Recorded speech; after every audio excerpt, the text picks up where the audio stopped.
좋은 아침입니다. 아침의 하나 뉴스 종합 비타민 아침의 매일경제 김은미입니다. 오늘의 일면 같이 들어가 보실까요? 매일경제입니다. 당정 국군의 날 임시 공휴일 검토입니다. 어제 고위당정협의회가 있었죠. 여기에서 나온 얘기가 국군의 날 임시 공휴일로 검토해 주세요라고 당에서 정부에 요청을 했다라는 겁니다. 근데 이 요청이 추후 브리핑을 통해서 공개적으로 나왔다는 얘기는 정부에서도 당의 이런 요청을 긍정적으로 바라보고 있다라고 한 발 더 나가서까지 생각을 할 수 있는 부분이겠죠. 근데 국군의 날 10월 1일입니다. 근데 10월 1일이 화요일이거든요. 근데 그 주 목요일인 10월 3일이 또 개천절입니다. 이렇게 되면 10월 첫 주에 화요일, 목요일이다. 쉬는 날이다. 그럼 월, 수, 금 퐁당퐁당 다 샌드위치 데이가 되는 셈인 건데 아마도 발 빠르신 분들은 벌써 연차 이때 내고 이렇게 가면 되겠다라는 생각을 세우지 않으실까라는 생각이 듭니다. 다만 10월 1일 국군의 날이라는 거 나라 지켜준 우리 장병 여러분들한테 감사한 마음을 갖고 여행을 가도 가시면 되겠다라는 말씀을 좀 드립니다. 다음 기사 볼까요? 국민일보입니다. 간호사도 의료 현장 떠나나 과부하 응급체계 설상가상이다. 네, 설상가상이라는 얘기가 나왔습니다. 왜?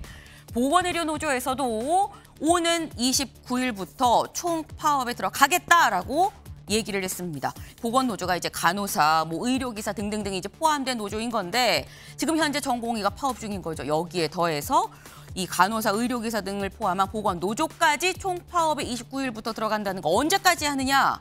일단 29일 날 시작을 하는데 끝나는 시한은 아직 정해지지 않았다는 겁니다.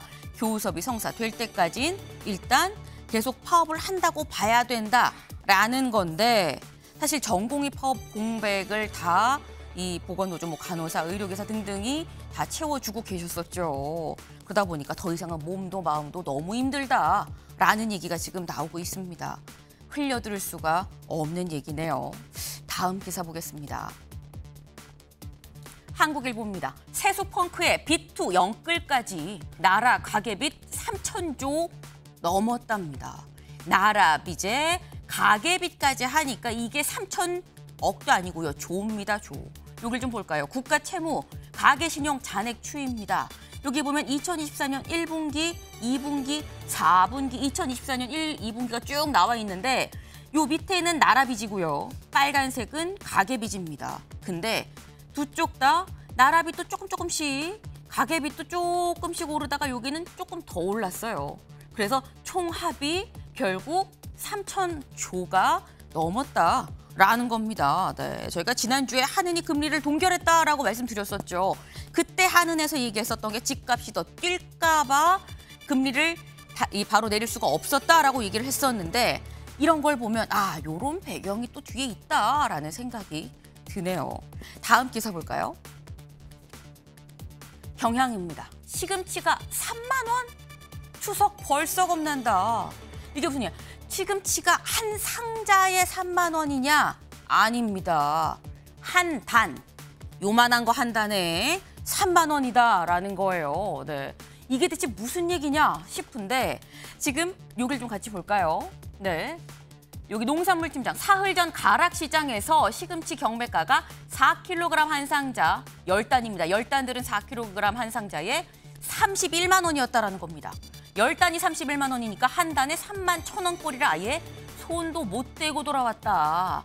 가락시장에서 경매가가 3만 1,000원이면 사실상 소비자들이 사는 건 더 비싼 거죠. 이거는 그래서 사지도 못했는데 실제로 마포의 한 식자재 마트에는 한 단에 12,000원짜리 시금치가 등장을 했습니다. 네, 시금치 아마 데쳐보신 분들은 아실 거예요. 데치고 나면 요만한데 요게 12,000원, 3만 원이다라는 겁니다. 추석이 겁날 수밖에 없는 이유인 거죠. 다만 어제 고위당정에서 뭘 결정을 했느냐. 배추, 무, 사과 역대 최대로 좀 물량을 풀겠다. 17만 톤을 푼다라고 결정을 했습니다. 때문에 요 물량이 풀리면 좀 요게 좀 가라앉을 수 있을까란 기대도 같이 좀 해봅니다. 다음 기사 볼까요? 세계일보입니다. 이 헤즈볼라 맞공습 중동전 위기 고조입니다. 네, 이스라엘과 이 헤즈볼라가 맞공습, 서로 공습을 했다라는 거죠. 때문에 중동전 전쟁 위기가 고조되고 있다. 엄밀히 말하면 사실상이면 전쟁이 시작이 되고 있는 상황으로 보인다만 여기서 얘기한 중동전 위기 고조란 얘기는 전면전을 지금 얘기를 하는 거죠. 네, 여길 좀 볼까요? 이 그림, 뭔가 격파가 지금 된 상태입니다. 이게 뭐냐? 어제 저녁 이스라엘 상공에 이 헤즈볼라의 무인 폭격기가 이스라엘에 의해서 요격이 된 모습입니다.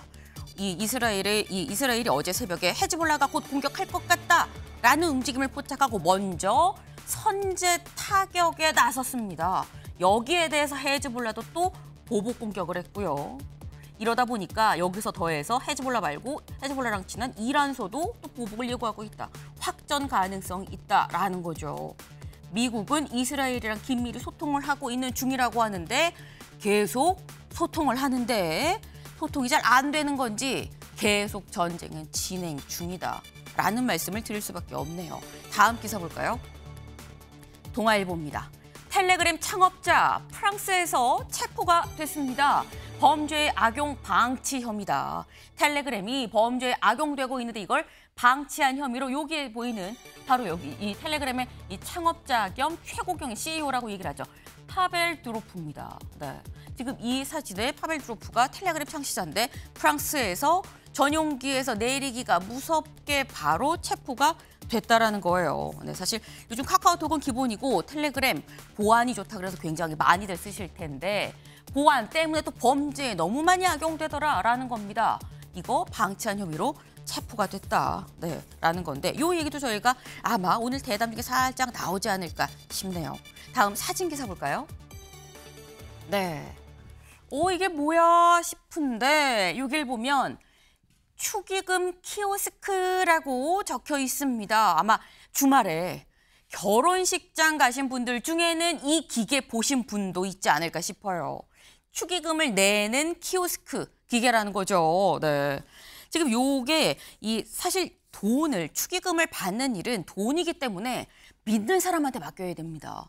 근데 지금 사실 생판 처음 보는 기계인데 기계다 보니까 믿고 축의금 업무를 맡길 수가 있다라는 거죠. 여기로 축의금을 넣으면 얘가 알아서 잘 엑셀 파일로 정리를 해서 나중에 주더라라는 거예요. 더불어 축의금을 내면 주차권도 뱉어내고요. 식권도 뱉어내고요. 네, 아주 편리하더라라는 겁니다. 그러다 보니까 MZ세대는 이거 너무 좋은데 싶은데 또 한켠에선 뭐라고 얘기가 나오느냐. 아니 축의금이 단순히 돈이야? 여기 마음을 담아서 주는 건데 사람 성의를 이렇게 기계로 받아도 되는 거야? 라는 얘기도 같이 나오고 있다고 하네요. 네. 근데 또 이게 세상이 변하고 있는 거 아닌가라는 생각도 같이 해봅니다. 아침엔 매일경제 뉴스 종합 비타민 언제나처럼 TV로 크게 보시다가요. 궁금한 점 유튜브 댓글로 남겨주시면 같이 좀 얘기를 해보겠습니다. 오늘 함께해 주실 분들 소개합니다. 안녕하세요.